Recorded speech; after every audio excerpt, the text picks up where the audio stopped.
Hara Perena.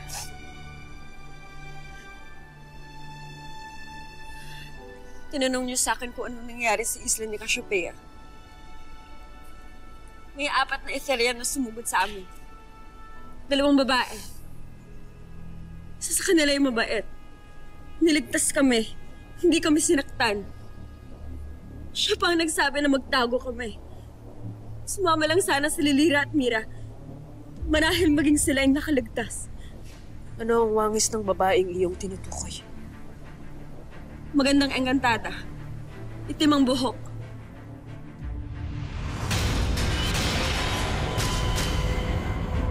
Ang nais ko lamang ay mahanap ng pumatay sa aking nanak. Pagbayarin siya. Sa palagay ko ay mas makakabuti kung hindi muna natin sabihin sa kanya ang totoo. Si Lilasari. Isang Etherian ang pumaslang sa iyong ina. Isang Etherian na nangangalang Lilasari. Lilasari? Yun ang pangalan na ibinigay ng aking kapatid. Itayo ko! Na nakakasaksi. Pinaslang ng Lilasari na yun ng aking ina. Si Lilasari. Siyang... Engkantadang matagal mo nang hinahanap. Ang pumaslang sa iyong ina-inahan. Hindi ko batid kung bakit hinayaan niya kayong makatakas, ngunit hindi siya mabuting nilalang. Walang mabuting Etherian.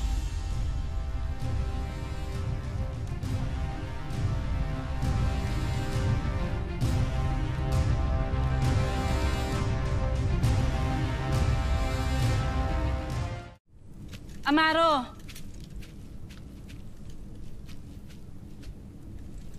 Lilasari. Nakita kitang umalis kanina. Paano pag nalaman ng ating hara na... Wala na akong pakialam kung ano pang gagawin ni Avria. Amaro, baka may makarinig sa'yo. Nakita mo naman kung anong naganap, di ba? Muli siyang nagbuo ng hukbong Etherian. Nangangahulugan lamang ito na lalong iigting ang labanan sa pagitan ng mga Etherian at ng mga diwata. At sinong may kasalanan nito? Nakita mo na kung gaano kasama si Avria.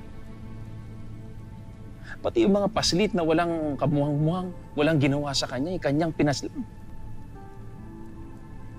Hindi ko na ito kaya, Lilasari. Ngunit pumayag ka maging masna ni Avria. Lumaban ka para sa kanya. Nanakop, pumaslang. Dahil inakala ko dati na para siya sa ikabubuti ng Encantadia. Na para siya sa pagbangon muli ng mga malilit na kaharian nito. At higit sa lahat, na para siya sa kapayapaan ng lahat. Ngunit hindi.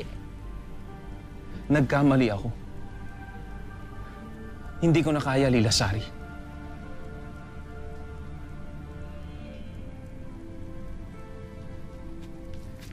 Lilasari, sumama ka na sa akin. Talikuran na natin ang lahat ng ito. Ngunit saan tayo pupunta? Batid mo na kahit saan tayo magpunta, matatagpuan din tayo ng bathalang sinumpaan natin ng katapatan.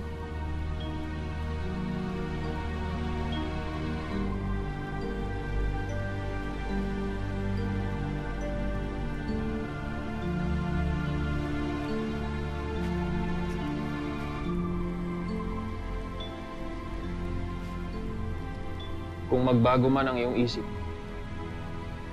hanapin mo lang ako, Lilasari. Hanggang sa muli.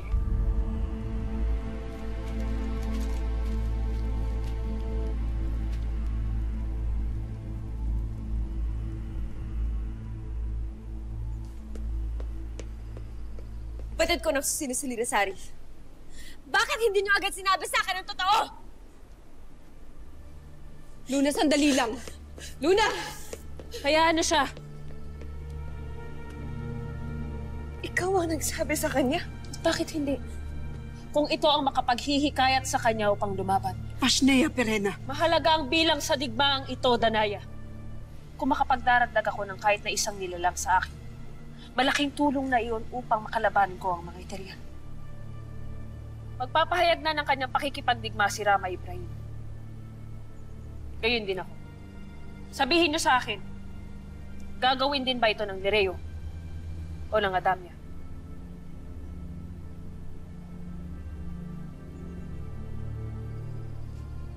Para Danaya, Elena, nagsusumama ako sa inyo. Makiisa kayo sa amin ni Perena.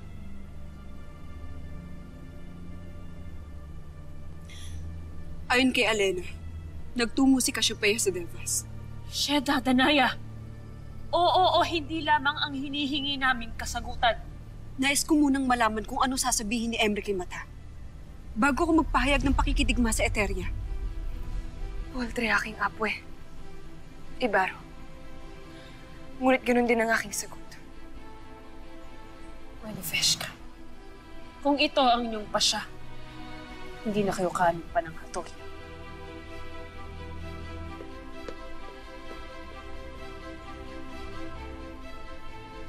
Ibrahim.